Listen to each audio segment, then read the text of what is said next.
जी अस्सलाम वालेकुम। मैं अली मुनाल कैटरिंग लालकुटी तारिकाबाद से बात कर रहा हूँ और हम लोग माशाल्लाह से 9वीं 10वीं के लिए हलीम तैयार करते हैं। और ये भी देखें आपके सामने बिल्कुल हलीम तैयार हो रहा है माशाल्लाह से। पूरी रात इसकी घुटाई शुटाई का अमल जारी रहता है। इसमें तमाम दालें जितनी भी दालें होती हैं वो होती हैं। चिकन हलीम अभी तैयार हो रही है और पहले इसको ग्राइंड किया जाता है। ग्राइंड के बाद इसमें दालें वगैरह ग्राइंड करके डाली जाती हैं और हाथ से जो है इसको जो है वो मलाई की जाती है।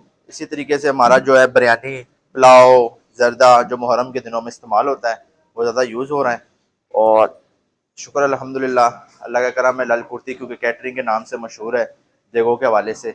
और इस तरह से हम लोग जो है वो देगे वगैरह प्रोवाइड कर रहे हैं, पक्की पकाई देगे भी ऑर्डर पे भी। और जिस तरह से भी हो सिस्टम चल रहा है हमारा। आज इंशाल्लाह 9 मुहर्रम है, काम आज से ही बहुत तेज़ है और कल जो 10 मुहर्रम है इसके हवाले से हमने तैयारी पकड़ी हुई है। अल्लाह खैर करे। पुलाव तैयार हो रहा है, पुलाव की देगे सारी लगी हुई है। ये हमारे कुक है माशाल्लाह से।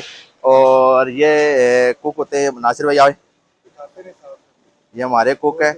और इस तरीके से ये देखें पुलाव की देगे तैयार हो रही हैं। ये चना पुलाव इस टाइम लगे हुए हैं सारे, तकरीबन ये 8 से 10 चना पुलाव लगे हुए हैं। और इसी तरीके से बिरयानी लगी होगी, सब्जी पुलाव लगे हुए हैं। ये सब्जी पुलाव की देग है माशाल्लाह। ये दिखाएं नासिर भाई, ये कौन सी,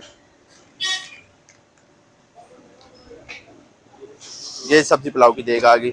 और ये आगे चना पुलाव की देग आ गई ख़त्म के लिए, क्योंकि ज़्यादातर चना पुलाव, मुर्ग पुलाव, सब्जी पुलाव ये आइटम ज़्यादा चल रहे हैं। अभी ये देग खुली नहीं है, अभी ये दम पे लगी हुई है। अभी थोड़ी देर तक इसके दम खुलेंगे और इसके हवाले से इनके रेट्स वगैरह मुख्तलिफ रेट्स होते हैं। इस टाइम सब्जी पुलाव फुल देग जो है तकरीबन आपको पड़ रही है 8,000 रुपये में। चना पुलाव 8,000 रुपया पड़ रही है। और इसी तरीके से जो है वो बिरयानी 14,000 रुपये फुल देग पड़ रही है। हलीम इस टाइम 20,000 पड़ रही है। चिकन हलीम इस टाइम 18,000 रुपये की पड़ रही है। ये हमारा आउटलेट है। एक हमारा ऑफिस इस जगह बना हुआ है, ये देखें, ये चेक करें, एक ऑफिस हमारा ये बना हुआ है। ठीक है, अली मुनाल कैटरिंग। क्योंकि हमारी रेट लिस्ट बनाई हुई है ताकि बंदे आएँ और वो आसानी से देख सकें। और जो जो चीज़ें इस टाइम ख़त्म के लिए यूज़ होती हैं वो चीज़ें इसमें हमारे ऊपर चल रही हैं। ठीक है। और इंशाल्लाह आप लोग आएँ, जिसकी भी ख़त्म ज़रूरत का काम है तो आए। अली मुनाल कैटरिंग, अली शाहीन हमारे दो ब्रांड है और इंशाल्लाह ताला लालकुटी में टॉप के ब्रांड है हमारे।